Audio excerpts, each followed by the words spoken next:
My name is Abby.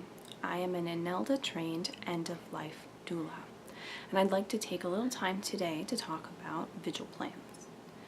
If you're like most people, your first thought is, you want me to plan my what? And followed closely by accusations of being morbid and too obsessed with death. Fair. Admittedly, it's a little bit out there. So why would I suggest that a relatively young, healthy person plan what their last days of their life would look like? Because it's a gift to your family. Were something to happen to you, were a diagnosis or an accident were to happen, they have a plan on what to expect that you want in your end of life.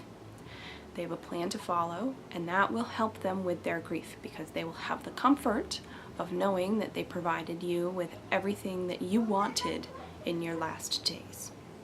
It is a gift unlike any other.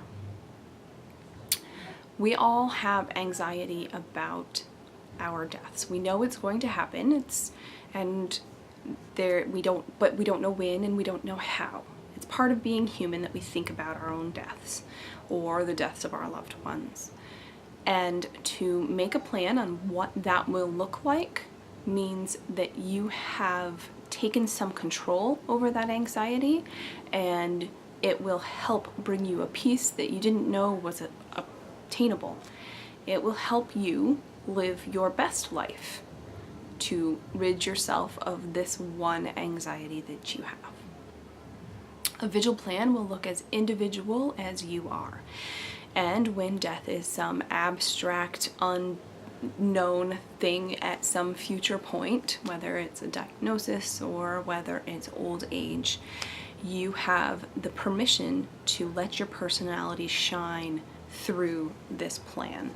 And the more your personality shines, the more your family will appreciate it, because then they can look back and be like, ah, you remember that song she picked that she wanted played at her end of life?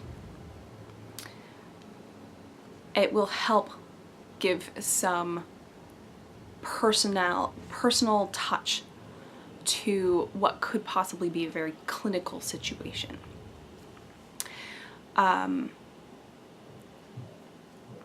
When you possibly are diagnosed, or when you are approaching your end of life just because of old age, your family doesn't necessarily want to face that your end of life could be coming at any point. And they will not want to talk about what your end of life looks like until it's too late and you're unable to communicate your desires. If you made a plan now and you decided after a diagnosis or as you got older that you wanted to change something, you didn't want that song, you didn't want those candles, you didn't want those flowers, it's a lot easier to make an edit than it is to start from scratch.